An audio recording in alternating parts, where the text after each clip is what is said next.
Porque ele estuda, ele faz um resuminho desse tamanho e coloca no meio da Bíblia. E eu já para estudar, eu já sou meticulosa. Aí o tanto pastor Daniel falou, você vai usar hoje o rap? Eu falei, não, porque eu escrevo tudo que eu vou falar aqui nas folhas. E gente, impressionante, chega no final não uso nenhuma folha. É tudo em direção do Espírito Santo. E o pastor, quando ele me convidou para estar ministrando na casa, gente, é uma felicidade ministrar na tua casa. Não tem comparação, depois de qualquer lugar, mas quando é na tua casa. Eu já estava estudando essa palavra. E eu orei para o Espírito Santo. Essa palavra, ele falou, eu recebi um tipo de poesia de uma das cartas de Paulo, a última carta que ele escreve. A última carta que ele exerce através da tua pena, que foi até seu amado Timóteo, que fica em 2 Timóteo 4, a partir do versículo 1 e 2. Eu queria que os irmãos acompanhassem, quem tem Bíblia, que fala assim: na presença de Deus e de Cristo Jesus, que há de julgar os vivos e os mortos, por sua manifestação e por seu reino, eu exorto solenemente, pregue a palavra.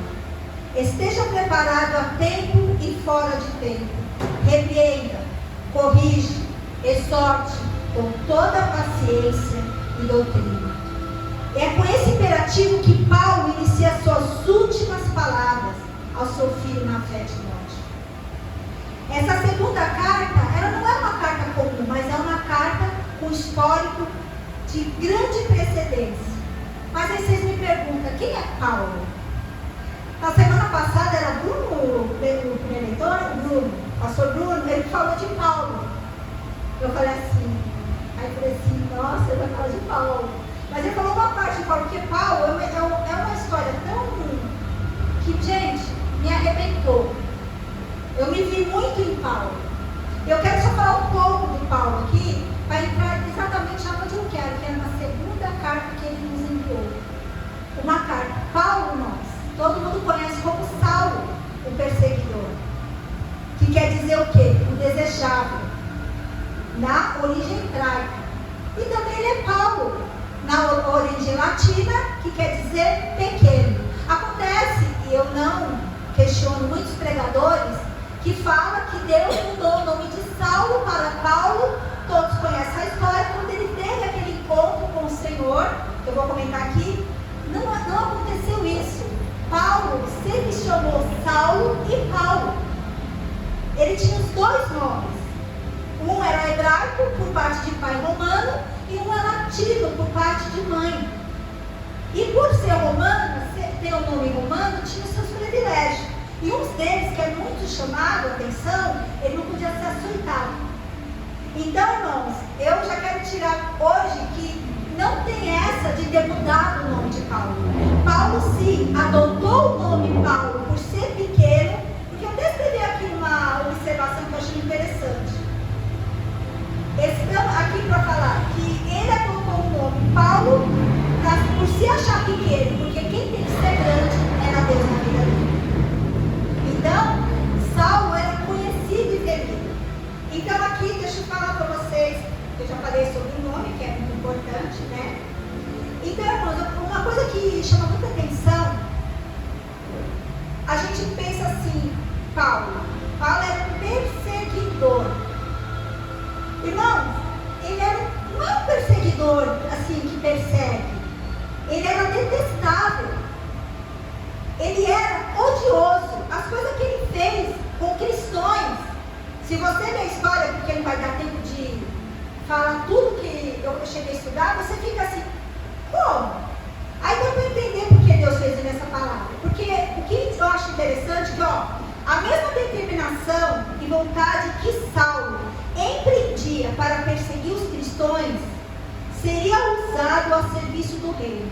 Nesse ponto é relevante afirmar que o Senhor vale dos dons naturais e os pontos fortes da personalidade humana a serviço do teu reino. O temperamento de Saulo e a sua obstinação em buscar metas que traçava nunca foram mudados, somente foram aperfeiçoados para Cristo.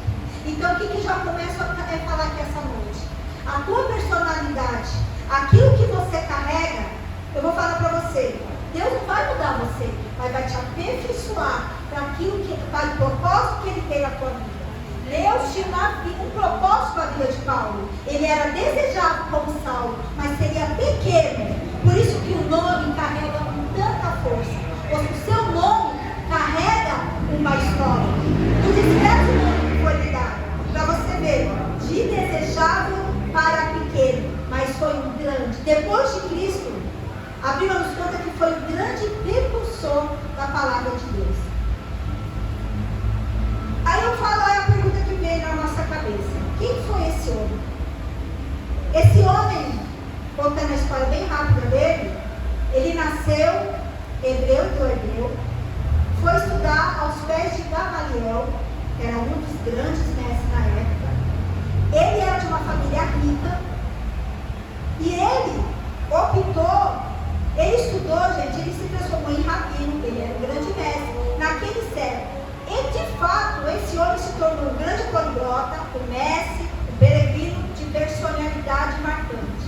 Ao mesmo tempo que Saulo de Tarso crescia e se fortalecia com o judaico, um outro rabino também crescia. Eu acho que vocês vão entender quem é esse rabino. Eu até escrevi esse poema, eu achei muito interessante, um dos livros que eu estava lendo. Não na decantada Jerusalém, onde estavam os escribas, os saduceus, os fariseus, o sinédrio judaico, mas na pobre, esquecida e desprezada Nazaré da Galileia. Não nos bancos de uma academia teológica, mas nas mãos calejadas de uma carpintaria. Aos 30 anos de idade, o rabino da Galileia, e batizado no Jordão, dá início ao seu ministério. Dizem as escrituras que ele falava e ministrava não como um escriba ou um fariseu, mas falava com quem tem autoridade. Aos doentes eram curados, os leprosos eram purificados, os mortos eram ressuscitados e a palavra de Deus era anunciada. Quando eu li essa parte, eu falei, a CEPAM, ela é baseada nessas 4 partes: purificação, salvação, libertação. A nossa igreja é baseada nessa parte, nessas palavras. E continuando o poema, mas isso provocava ciúmes e inveja ao sinédrio judaico. E começaram a segui-lo e julgá-lo. Contrataram testemunhas falsas para condená-lo. O rabino da Galileia é julgado, foi condenado e sentenciado à morte. Mas não qualquer morte, a morte de cruz. E crucificado, sepultado, para alívio de todo o sinédrio judaico. Mas, no entanto, no primeiro dia da semana, a notícia caiu como uma bomba em Jerusalém. O túmulo do rabino está aberto, e de dentro para fora, ele não está mais ali. Essa notícia perturbou tanto Jerusalém, e nesse momento, Saulo de Tarso entra em ação. E falando sobre a carpintaria, eu li uma coisa interessante da pastora Nancy do Frenese, que é lá da Califórnia. Ela falou algo muito impactante referente à carpintaria. Jesus não nasceu para ser carpinteiro, mas durante os seus 30 anos ele fez aquilo parecer, fez aquilo que não nasceu para fazer, mas o fez. E você sabe que o próprio Espírito que habitava dentro dele sabia disso? E eu não estou descobrindo a missão, mas o importante ao construir mesas ou construir móveis, sim, fazia parte da preparação. Aí você me pergunta, parte da preparação de Cristo, por quê? Porque Deus pode preparar você nas responsabilidades cotidianas da vida, para um chamado sobrenatural. As pessoas parece que precisam estar em um papel espiritual para estarem preparadas espiritualmente. Isso não é verdade. Deus te prepara espiritualmente enquanto você cumpre suas responsabilidades naturais aqui na terra. Ele não está usando o espetacular para construir sua vida. Ele está usando a rotina da tua obediência e da tua fidelidade para te levar ao propósito. E essa palavra, Daniel, eu libero sobre a tua vida. Porque quando eu li essa palavra, eu lembrei de você. O que você tem feito naquela empresa não é à toa.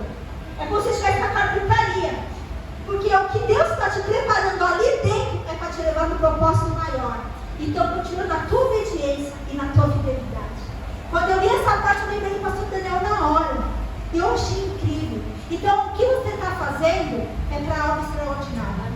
Não acha que esse emprego que você faz, ou essa coisa natural, é pouco. Não é. Deus só está te preparando no natural para você viver o sobrenatural. Aí, aqui, como eu falei, começa a história de Tarso.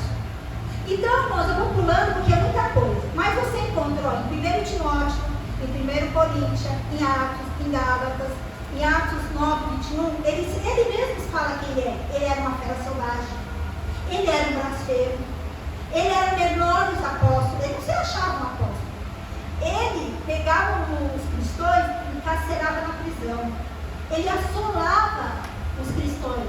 Ele ia nas casas dos cristãos e falava para eles negar. Se vocês negar, ou vocês morrem, ou vocês morrem. Não tinha duas alternativas.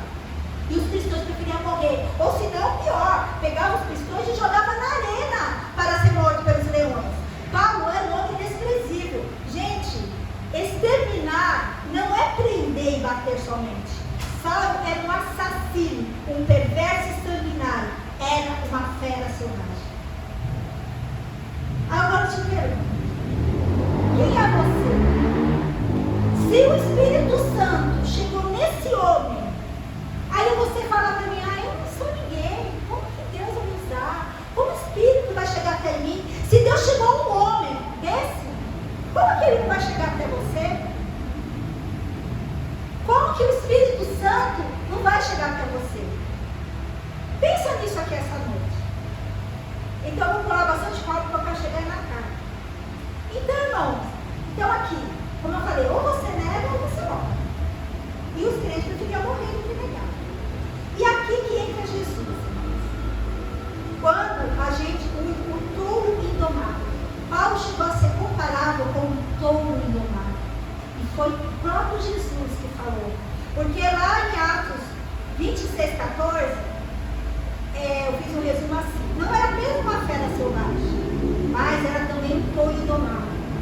Em Atos 26, 14, quando o próprio Jesus aparece a ele no caminho de Damasco, dizendo: Saulo, e caindo todos por terra, ouviu uma voz que falava em língua hebraica e dizia: Saulo, Saulo, por que me persegue?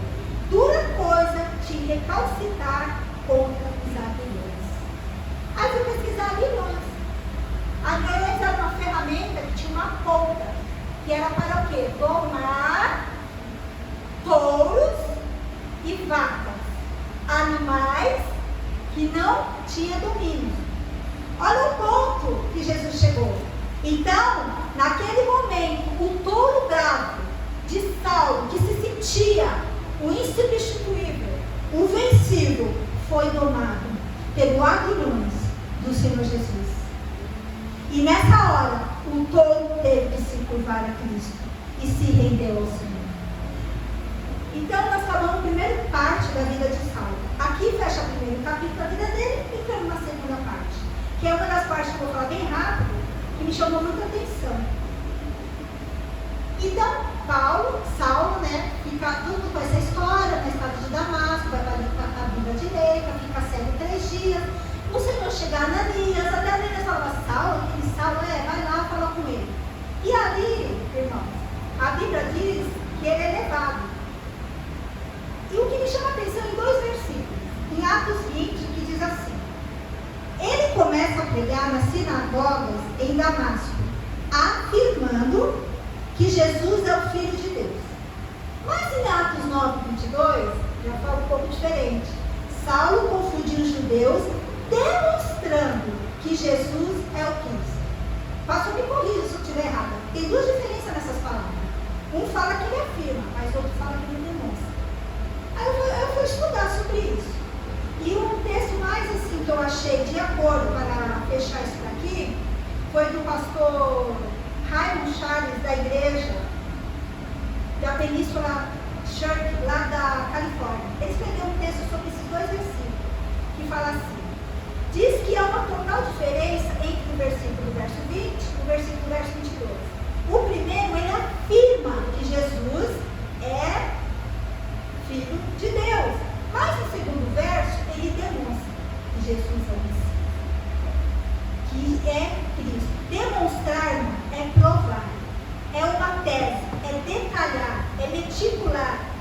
consecutivamente. A grande pergunta é: quanto tempo há de intervalo entre os dois versículos? Atos não responde. Mas se você ler lá em Gálatas, do 1 ao 15, ele vai responder. Ele fala assim: mas Deus me separou desde o ventre materno e me chamou por sua graça quando me agradou.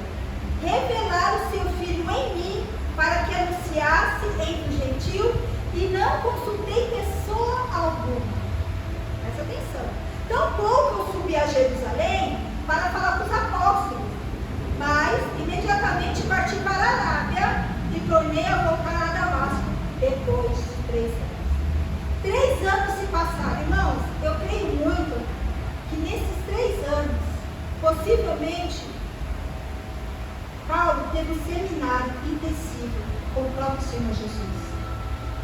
Irmãos, aqui eu li e fiquei me perguntando: você pode ter a teologia que você quiser, você pode ler a Bíblia quantas vezes você quiser, você pode ter diplomas, curso, mas se você não tiver a experiência com o Espírito Santo, nada se vale.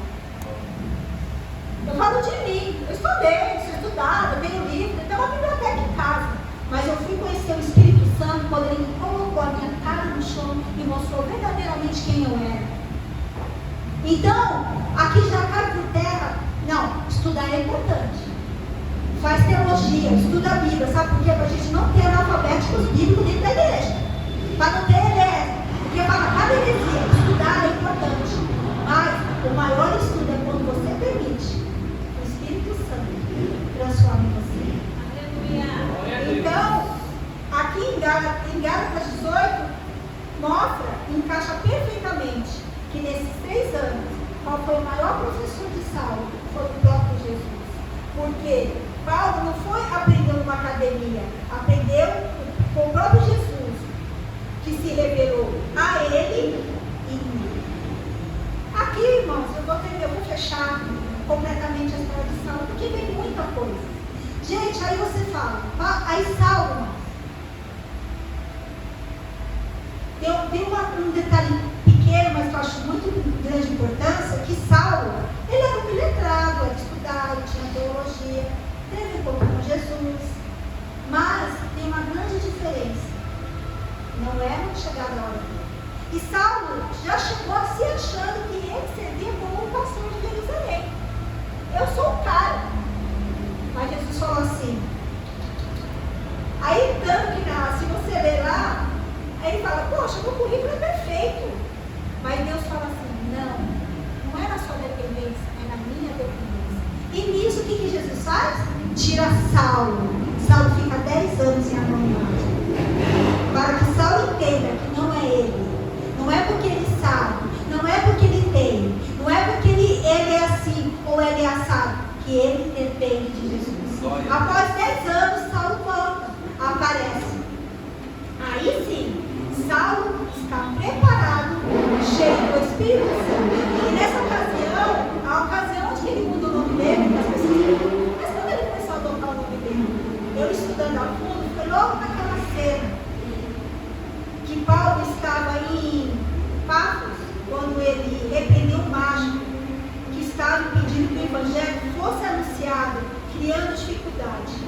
Ao ficar mudo, o governador se converteu a Cristo e todo o povo, tomado de temor, e a partir dali ele deixou de usar o seu nome romano, e a partir dali ele começou a usar o nome Paulo. Então, irmãos, Paulo, ele reconheceu que ele era pequeno e que ele dependia de Deus para fazer o que ele fez.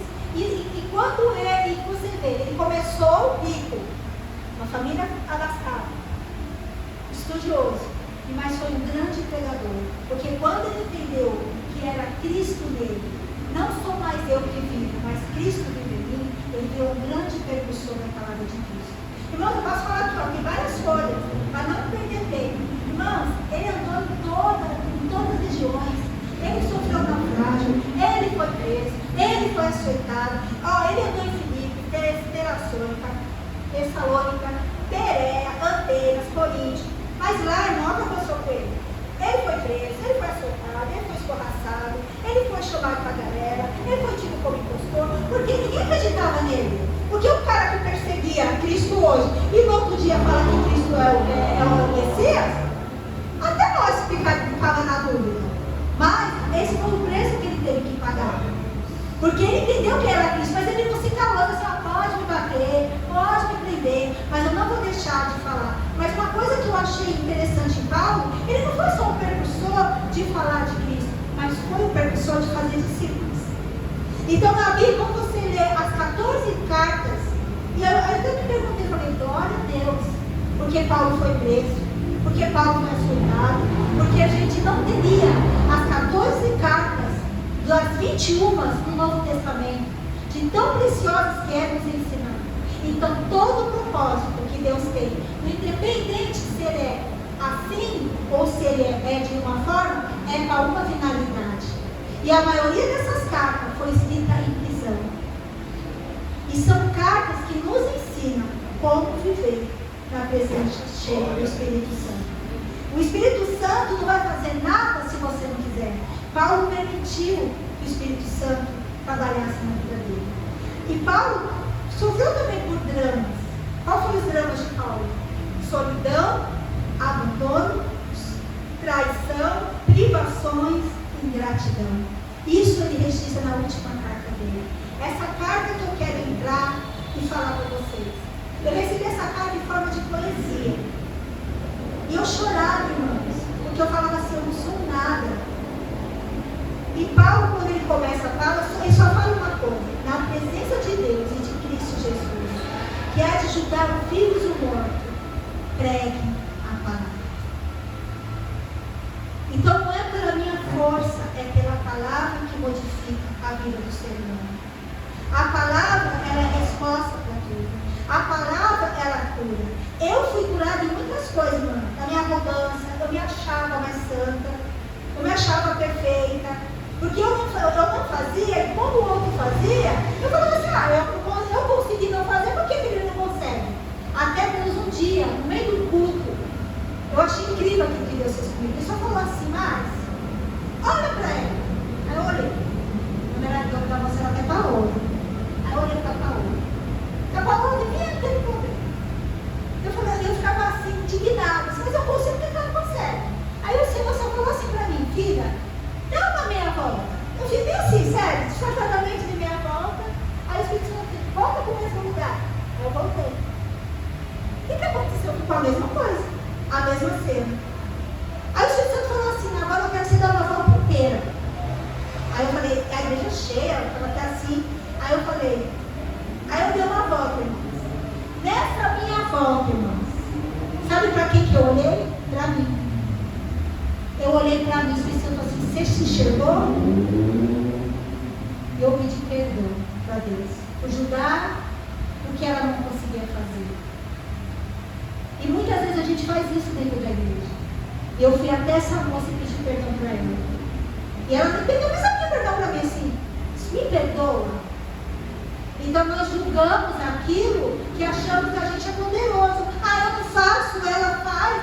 Mas irmãos, Deus tem um modo de tratar de cada um. Eu não sei porque ela é assim, mas eu sei que de mim eu não sou igual a ela, mas para Deus é a mesma coisa. A minha arrogância com o erro dela. Então, quando eu li essa carta de Timóteo, ele fala que o jovem Timóteo vinha ao encontro dele, porque Paulo está para morrer.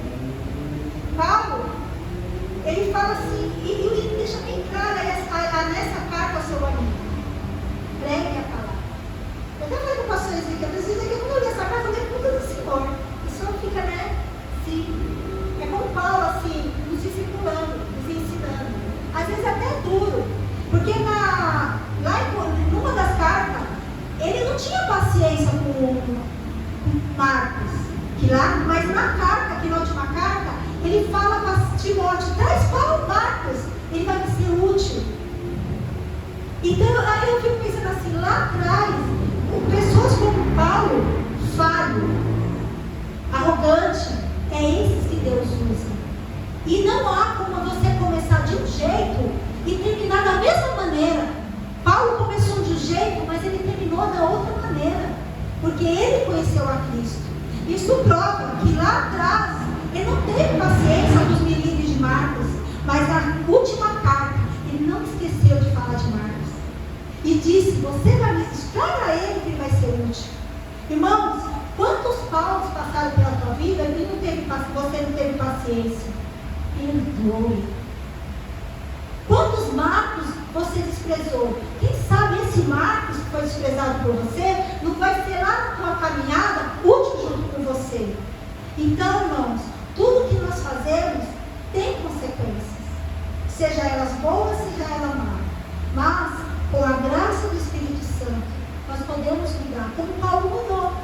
Aqui na carta, ele fala, que eu acho muito interessante, Deus, ele não nos deu o espírito de covardia, mas poder de amor e equilíbrio. E quando fazia referência à santa vocação que Cristo nos fez, ele falava para Timóteo, evite conversas inúteis.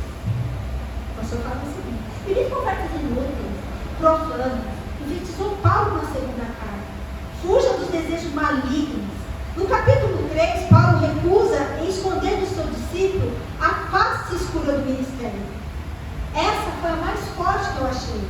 Paulo podia falar para Timóteo, ó Timóteo, em referente à luta, à guerra, ele podia falar, ó, eu fui preso, eu apanhei, eu sofri naufrágio. Ele podia chegar em Timóteo, não. Mas o que ele achou mais importante, alertar Timóteo, foi o quê? Você vai ser perseguido. Porque na palavra de Deus fala, né, que por amor a Cristo vão ser perseguidos. E vai ser perseguido não é por pessoas do mundo, é por eles aqui dentro da igreja. Por aquele que está sentado às vezes no seu lado. Paulo achou importante falar isso, porque Paulo, como eu falei, ele sofreu traumas. Ele teve solidão, ele foi traumatizado, ele foi traído. Deixa eu falar. Vai chegar um tempo, ele fala para Paulo, que a sã doutrina fará coceira nos ouvidos. As pessoas vão atrás de pregações inofensivas, vão configurar pregadores que lhe afastam ela. É uma troca feliz de uma dura verdade pela uma suave mentira. Fábulas e mitos que podem até emocionar, mas são incapazes de te salvar eternamente. Isso Paulo deixou para Timóteo.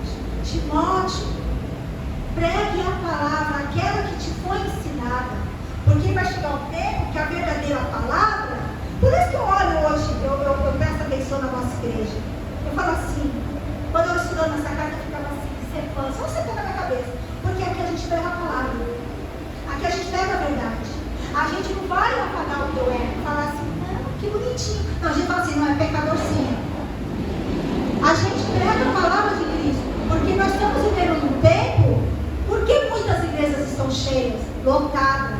Aí você vê aquela pregação que encheu o ego, aquela pregação falando assim, você é o centro, você é lindo, mas não fala que você está errado, você é pecador. Então, esse Paulo parece que ele estava se escrevendo para o tempo de hoje, que a gente está vivendo hoje. Timóteo, aí ele fala para Timóteo uma coisa que eu acho muito linda. Eles podem, mas você não. Eles podem até escolher esse caminho, mas você não. Porque você conhece a verdade. Demas, um que ele cita nessa carta, abandonou. Demas foi criado aos pés de Paulo. Demas abandonou e levou o maior título de fujão. Aí eu fico pensando, gente, se Demas, naquela época, gente, primitiva, quem de nós, hoje, no tempo de hoje, não poderia abandonar também o Evangelho? Timóteo também não poderia ter abandonado o Evangelho? Mas eu entendi que nós estamos firmados na rocha que é Cristo. Nós estamos firmados porque a gente tomou a decisão que o Espírito Santo, ele é o dono da nossa vida. Nós não vivemos mais as nossas vontades. A gente vive a direção daquilo que o Espírito Santo é. E viver a direção do que o Espírito Santo é não é fácil. Você querer fazer algo, o Espírito Santo fala assim, não. Você quiser fazer isso, o Espírito Santo diz, não. É difícil. Então eu vejo que Demas fugiu. Demas foi citado até no lado de Lucas. Então, queridos, eu falo para você, como permanecer? O segredo de permanecer, o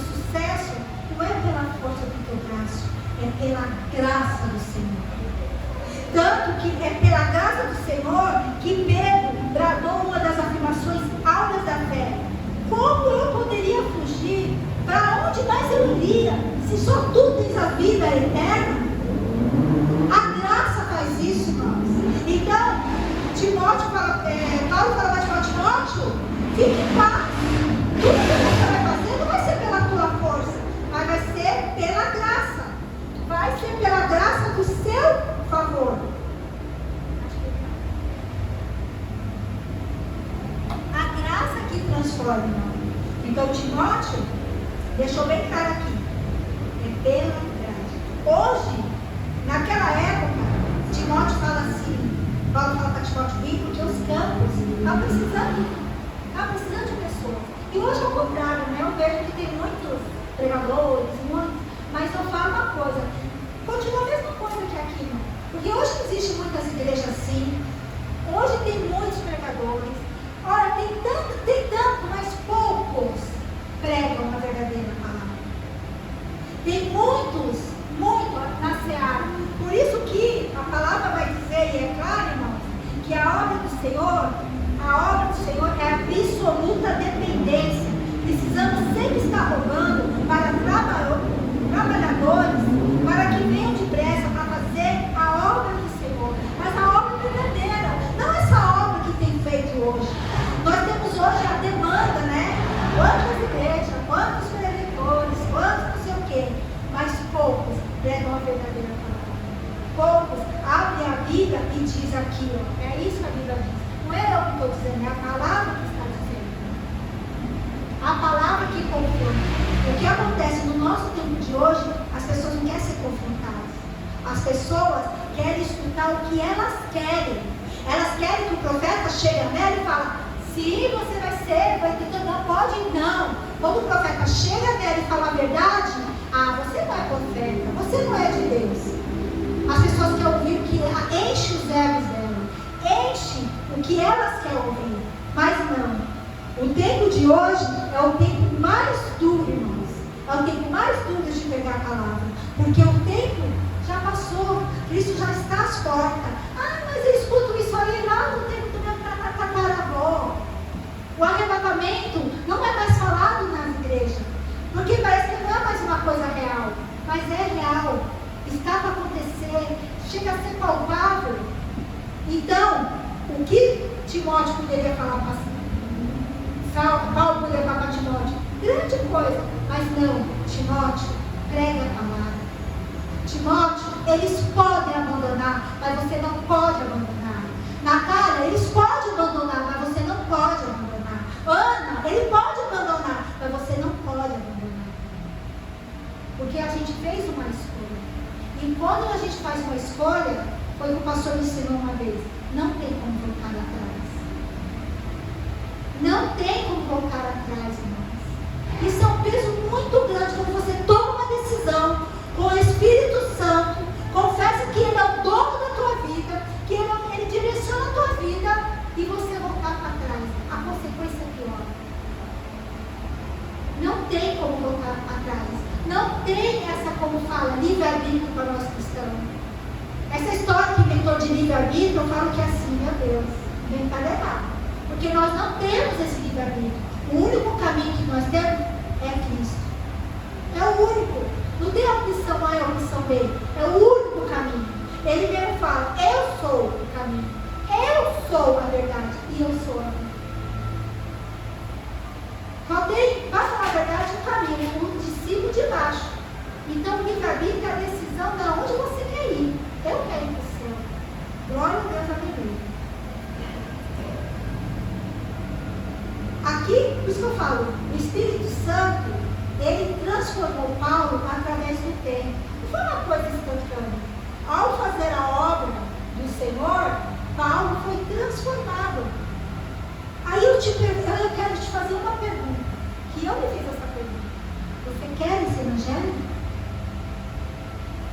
Você quer esse evangelho? Porque eu escrevi um negócio aqui, que é uma coisa legal, vou até pular, eu vou logo direto nessa parte. Paulo poderia dar vários conselhos. Mas ele fala assim para Timóteo: você quer esse evangelho? E eu fiz essa pergunta para mim. Porque Paulo começou lá, né? Bem, mas ele terminou como? Numa masmorra fria, pedindo que ele trazesse livros e uma capa. Aí eu pergunto: vocês querem esse evangelho? Paulo sofreu tudo que sofreu, mas Paulo, ele tinha só uma certeza. Ele sabia que ele era e para onde ele iria. Ele só estava aqui de passagem fazendo um propósito. Eu sei que eu estou aqui só de passagem, dependente. Porque muitos falam do espinho da carne de Paulo. Eu não vou entrar nesse detalhe do espinho da carne dele, porque tem muita teologia desse espinho, mas na palavra grega, né, até eu botei aqui, o nosso pastor usando essas palavras, eu leio também, mas tem uma palavra que usada, eu estava aqui no final, porque eu não vou entrar nesse mérito do espinho da carne de Paulo, mas tem uma palavra que fala em grego, que acho que eles colocam, não pode ser. A palavra grega, eu não tenho aqui no papel. Eu vou achar essa palavra em grego, o pastor pode me ajudar a falar. Por causa dessa palavra, muitas pessoas falam que é espinho da carne. Aqui, ó. Vou até pegar aqui a palavra. Na palavra grega, escolops, quer dizer espinho. Então, por isso que eles acham que era algo que, espinho, que furava, cutucava, era algo que incomodava. Então, na linha teológica, tem várias coisas que falam. Uma delas fala que era a visão de Paulo, por causa de uma doença que ele pegou. Outros falam que era a memória de Paulo, pelo tempo quando ele era perseguidor de Cristo. Mas, independente do que for, esse espinho de Paulo, ele chega a Deus a pedir. E ele fala para Timóteo nessa carta: Timóteo, quando eu era moça, eu roguei ao Pai que tirasse esse espinho de mim, que me ferroava a minha alma. Quando ele fala que ferroava a alma, então era algo que incomodava ele, de dentro para fora. Mas Deus falava para mim: a minha graça te basta, porque o meu poder fortalece na tua fraqueza. E eu me vi nessa cena. Quando eu estou passando por um processo, e eu creio que Deus cura, e Deus vai curar. Eu já tomei posse da cura, e todo dia eu falo que eu estou curada. Porque a cura, eu até escrevi aqui na primeira folhinha, que é uma coisa que o pastor fala muito aqui no público, e muitos falam sobre a fé. Né? Fé, eu até peguei 3 traduções aqui, a NVI, a Almeida e a nova tradução da linguagem de hoje, que eu vou ler essa para vocês entenderem que é mais fácil. A fé é certeza do que vamos receber, as coisas que esperamos, e a prova de que existem coisas que não podemos ver. A fé é isso: ou ver o inaudível, ver o invisível, ouvir o inaudível, ou transcorrido. A fé é aquilo que você não acha que vai acontecer, mas vai acontecer, não está nos seus olhos. Então, mas Paulo pede para Deus, fala assim: Senhor, pede para Deus, me tira esse espinho. Fala: não, a minha graça te basta, porque a minha força vai na sua fraqueza. Então, irmãos, você está fraco, mas é nessa tua fraqueza que Deus vai se fazer forte. Então, para terminar, que eu não vou me alongar em toda a carta, aí eu anotei isso aqui, por isso que eu fiz a pergunta para vocês: vocês querem ver esse evangelho? Porque olha bem, veja bem, quando você começa a se envolver demais com esse negócio que é igreja, que é Cristo, que é o evangelho, você vai ter que começar a perder algumas coisas. Aquela coisa que talvez você acha que é de grande estima para você. Se o seu envolvimento chegar até o pescoço, é possível que você perca alguns amigos. Talvez aquela promoção tão sonhada na sua carreira profissional, porque a ideia do evangelho, ela vai bagunçar um pouquinho a sua cabeça, e a forma, no começo, parece até estranha para si. E você corre sérios riscos de ter de configurar a sua postura, tanto pública como privada. E a pergunta ainda continua: você quer esse evangelho? Se você chegar ao ponto de mergulhar, se envolver, se submergir ao ponto, como o pastor ensinou, a peneira subir, aí, meu irmão, aí eu vou te falar uma coisa: você já não sabe mais quem é você e quem é Cristo. Aonde começa Cristo em você e aonde termina você em Cristo. Você pode chegar sim ao ponto de estar sozinho, escrevendo para algum amigo distante, enviar uma capa, enviar um livro, mas você vai chegar com a certeza que Cristo o tempo todo está com você. Porque o Evangelho não é da maneira que a gente olha. A morte para Paulo aqui não foi dor. A morte para Paulo aqui foi lucro. Tanto que ele fala: guardei a carreira, a frase bem famosa, né, que a gente usa muito quando alguém fala, fiz a carreira, guardei a fé. Agora eu te pergunto: você tem guardado a fé? Porque não foi como Paulo começou. O segredo de tudo foi como Paulo terminou. E Paulo, ao terminar, eu não sei se Timóteo teve tempo de chegar a se encontrar com Paulo. Mas Paulo deixa bem claro: não é como eu comecei, mas como terminou. E eu pergunto para você hoje: e terminar é o quê? Como está a tua fé? Como está a tua fé? Porque na primeira promessa, por isso que Paulo, eu achei interessante, Paulo passou coisas que um crente não aguentaria. Tanto que na última carta, ele fala o quê? Ele lembra das pessoas. Ele lembra de Olímpio, ele lembra de Tito, de Priscila, ele lembra de Águia. No final da tua vida, ele fez aquilo que ele começou lá atrás, cuidando de pessoas. É igual nós ver Cristo, lá no seu último momento da cruz, ainda criando forças para lembrar da tua mãe. Falando: mãe, ó, eis aí teu filho, filho, eis aí tua mãe. Aí eu te falo: Jesus sofreu o quê? Um beijo, foi traído.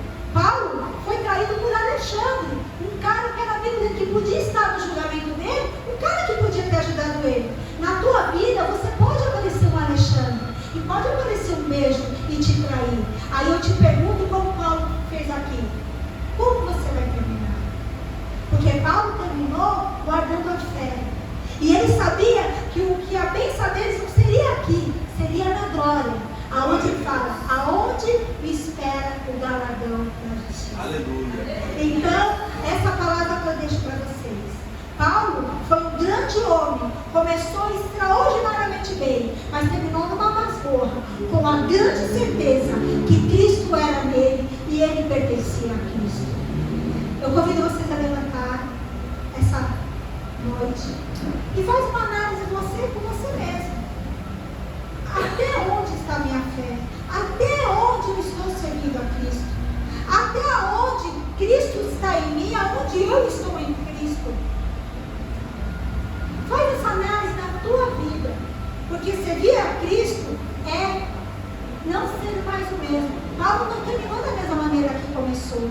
Paulo terminou de outra maneira. Paulo perdeu coisas. Vai ser necessário você abrir mãos. Talvez você fale: por que está acontecendo certa coisa na minha vida? Porque aquilo que você deveria já ter deixado ir embora, você não deixou. Aquilo que você deveria já ter abrido a mão, você não abriu. Você já se analisou? Hoje, eu dou glórias, graças a Deus, por pessoas que saíram da minha vida. No começo eu não entendi. Eu chorei, falei, perguntei, justifiquei, perguntei para Deus. Hoje, analisando, depois que eu comecei a estudar isso aqui, eu falei: obrigado, Senhor. Obrigado, Senhor. Te dou glória, Senhor, porque você tirou fulano, beltrano e ciclano na minha vida. Porque você tirou isso de mim. Porque eu tive que abrir mão disso daqui. E hoje eu estou aqui pela tua misericórdia e pela tua graça. Convido os irmãos a fechar os olhos e fazermos uma oração. Posso fazer oração, Senhor? Senhor Deus, Pai de toda honra e toda glória, te agradecemos por mais um dia.